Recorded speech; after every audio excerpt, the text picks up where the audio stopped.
وہ آدھی دنیا کے اوپر قبضہ کرنا چاہتے ہیں، وہ گریٹر اسرائیل کا پلان بنا رہے ہیں، وہ سعودی عرب اور خلیجی ممالک کے اوپر حکمرانی کرنا چاہتے ہیں، وہ مقدس سرزمین کا خواب دیکھ رہے ہیں اور اس لیے پوری دنیا کو آگ میں جھونک دیں گے۔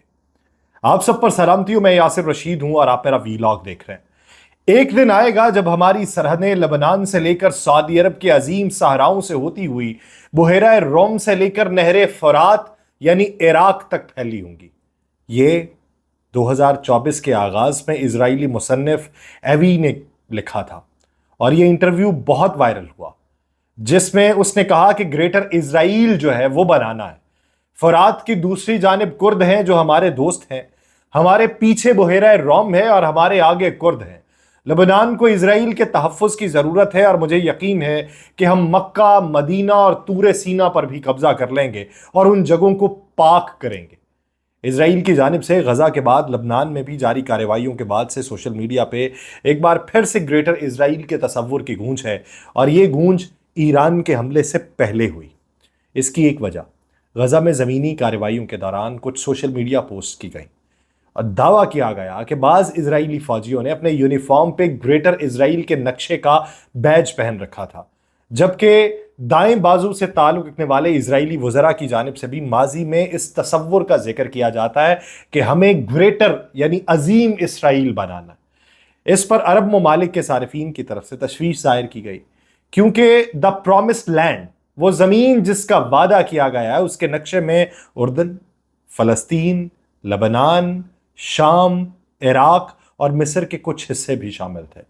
ہمسایہ ممالک میں اسرائیلی کارروائیوں میں دن بدن اضافہ ہو رہا ہے اور گزشتہ چند ماہ کے دوران اسرائیل نے ایران، شام اور لبنان میں ٹارگیٹڈ حملے کیے، اور اقوام متحدہ اور امریکہ سمیت دیگر مغربی ممالک کی جنگ بندی کی کوششیں بھی ناکامی کے بعد اسرائیلی کارروائیاں ہر گزرتے دن کے ساتھ بے باک ہوتی گئیں، اور پھر بالآخر ہر جگہ پہ ہاتھ جو ہے وہ ملا لیتا ہے امریکہ ان سے۔ اسرائیل میں بہت سے یہودی اس خطے کو ایٹس اسرائیل یا لینڈ آف اسرائیل کے نام سے جانتے ہیں، اور یہ اسرائیل کی موجودہ سرحدوں سے کہیں بڑا جغرافیائی علاقہ ہے۔ گریٹر اسرائیل کا تصور کوئی نیا خیال نہیں ہے، مگر یہ تصور کہاں سے آیا ہے اور دا پرومسڈ لینڈ میں کون کون سے علاقے شامل ہیں، یہ جاننے کے لیے کئی سو سال اگر پیچھے کی تاریخ پڑھی جائے تو پتہ چلتا ہے صہیونیت کے بانی تھیوڈور ہرزل کے مطابق پرومسڈ لینڈ یا گریٹر اسرائیل کے نقشے میں مصر میں دریائے نیل سے لے کے عراق میں نہر فرات تک کے علاقے شامل ہیں، یعنی فلسطین، لبنان، اردن، عراق، ایران، شام، مصر، ترکی اور سعودی عرب بھی گریٹر اسرائیل کا حصہ ہوں گے۔ 1947 میں اقوام متحدہ نے فلسطین کو دو الگ الگ یہودی اور عرب ریاستوں میں تقسیم کرنے کی منظوری دی اور بیت المقدس کو ایک بین الاقوامی شہر قرار دیا۔ اس کے بعد اسرائیلی سیاستدان اور سابق وزیر اعظم مناچم بیگن نے کہا تھا کہ فلسطین کی تقسیم غیر قانونی ہے، یروشلم ہمارا دارالحکومت تھا، ہمیشہ رہے گا، اور ایٹس اسرائیل کی سرحدوں کو ہمیشہ کے لیے بحال کیا جائے گا۔ اسے ایریز اسرائیل بھی کہا جاتا ہے۔ ایک اخبار ہے ٹائمز آف اسرائیل، اس میں Zionism 2.0 themes and proposals of reshaping world civilization کے مصنف ہیں ایڈرائن سٹائن۔ وہ یہ لکھتے ہیں کہ گریٹر اسرائیل کا مطلب جو ہے وہ مختلف گروہوں کے لیے مختلف ہے۔ اس نے یہ لکھا کہ اسرائیل میں اور ملک سے باہر رہنے والے یہودیوں کے لیے گریٹر اسرائیل کا مطلب مغربی کنارے یعنی دریائے اردن تک اسرائیل کی خود مختاری کو قائم کرنا ہے۔ اس میں بائبل میں درج یہودیہ، سامرہ اور ممکنہ طور پر وہ علاقے شامل ہیں جن پر 1948 کی جنگ کے بعد قبضہ کیا گیا، اور اس کے علاوہ اس میں سینائی، شمالی اسرائیل اور گولان کی پہاڑیاں شامل ہیں۔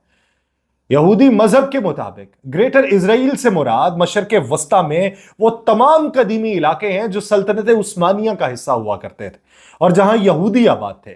جب بنی اسرائیل مصر سے نکل کر آئے تو اس وقت ان کا مرکز فلسطین تھا جہاں آ کر وہ آباد ہوئے۔ اسرائیلی حکومت اسے آج بھی جودیہ صوبے کا حصہ مانتی ہے، اور اس کے علاوہ گریٹر اسرائیل میں وہ تمام علاقے شامل ہیں جہاں جہاں پر یہودی آباد تھے۔ گریٹر اسرائیل ایک ایسی فینٹسی ہے جو پریکٹیکل نہیں ہے، مگر یہودیوں سے زیادہ صہیونی سیاست میں اس کا بہت ذکر ملتا ہے۔ وہ کہتے ہیں کہ عملی طور پہ اسرائیلی فلسطین کے تمام مقبوضہ علاقوں سمیت مقبوضہ مغربی کنارے اور غزہ کو اپنا حصہ مانتے ہیں، لیکن اگر صرف فینٹسی کی بات کی جائے تو گریٹر اسرائیل میں جزیرہ نما عرب یعنی آج کے سعودی عرب، عراق، اردن، مصر کے کچھ علاقے اس میں شامل ہیں۔ دا پرومسڈ لینڈ کے متعلق کہ جب حضرت یوسف کے دور میں یہودی مصر میں آباد ہوئے تب ان کی حکمرانی فلسطین سے لے کر بلاد شام یعنی آج کا شام اور فرات کے کچھ علاقوں تک تھی، اور عرب ریاستیں نہ ہونے کے باعث ان کا اثر و رسوخ کئی علاقوں تک تھا، اور گریٹر اسرائیل کا تصور یہیں سے آیا کہ بنی اسرائیل کی اولاد جہاں جہاں پلی بڑھی وہ سب علاقے ہمارے ملک کا حصہ ہوں۔ عملی طور پہ یہ ممکن نہیں، اور آپ گریٹر اسرائیل کا مطلب صرف مقبوضہ علاقے جن فلسطین کے مقبوضہ علاقوں سمیت مقبوضہ مغربی کنارے اور غزہ شامل ہیں۔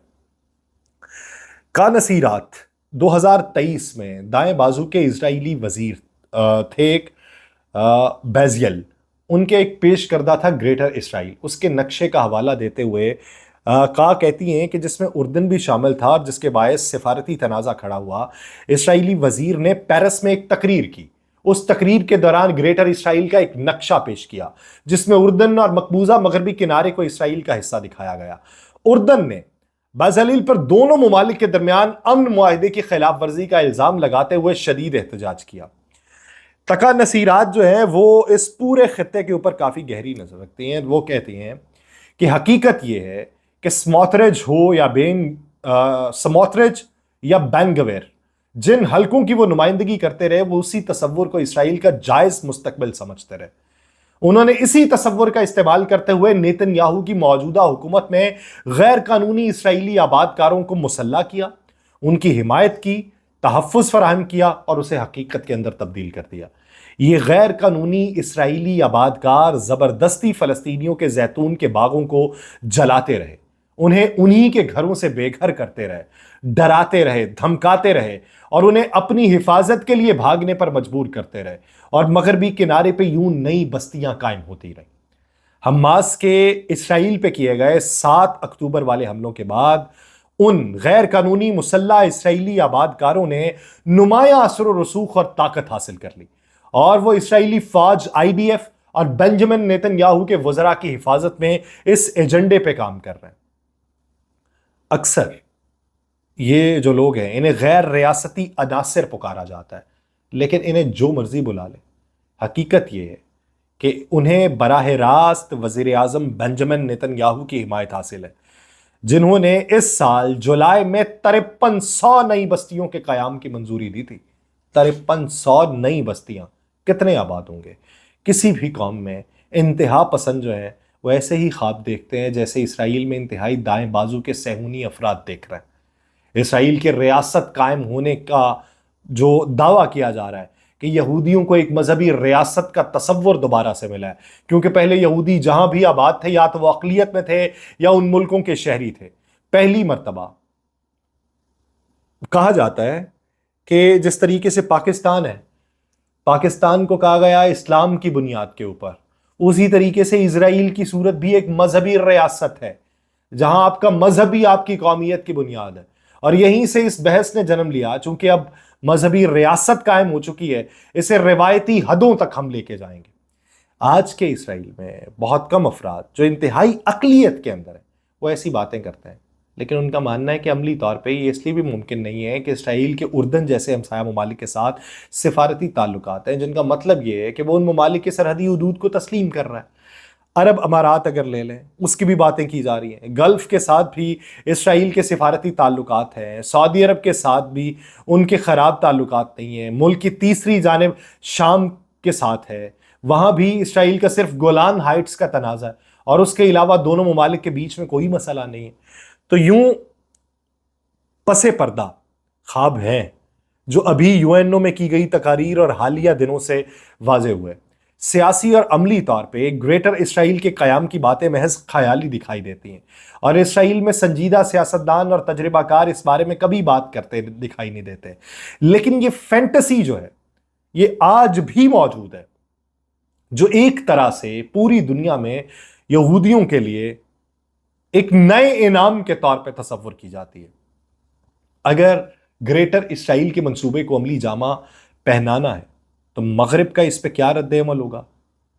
اب تک مغرب، خاص طور پہ امریکہ نے زمینی حقائق کی تبدیلی، اسرائیلی بستیوں کی توسیع کے حوالے سے کبھی رد عمل نہیں دیا بھی تو انتہائی کمزور دیا. اور اس سال کے آغاز میں جب اسرائیل نے کچھ پرتشدد کارروائیاں کی اور آباد کاروں کو بستیاں قائم کرنے کی منظوری دی تو بائیڈن انتظامیہ نے اس وقت نپے تلے انداز میں ان کی مذمت کی، لیکن بعد میں ان کی سٹرائکس میں اضافہ ہوتا رہا، ان کے حملوں میں اضافہ ہوتا رہا، غزہ کی صورتحال آ گئی. لیکن ان کی طرف سے کیا ہوتا تھا؟ اسرائیل کے اوپر حملہ ہو تو اسے روکیں. ایک طرح سے مغربی ممالک کی جانب سے اسرائیل کو گریٹر اسرائیل کے خواب کو پورا کرنے کے لیے گرین لائٹ ملی ہوئی ہے. بااثر اسرائیلی لیڈر کی ایک بڑی تعداد اس خواب کی تعبیر میں بھی لگی ہوئی ہے کہ گریٹر اسرائیل کا قیام مکمل کیا جائے. لیکن یہ قیام نہ مغرب میں رہنے والے یہودیوں کو قابل قبول ہوگا.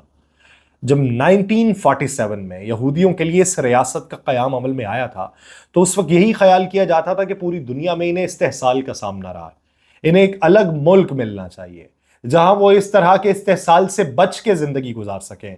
تمام مغربی ممالک اور اقوام متحدہ کے چارٹر میں آج بھی مغربی کنارہ اور غزہ کو مقبوضہ علاقے کہا جاتا ہے اور اسے امریکہ اور برطانیہ بھی تسلیم کرتے ہیں.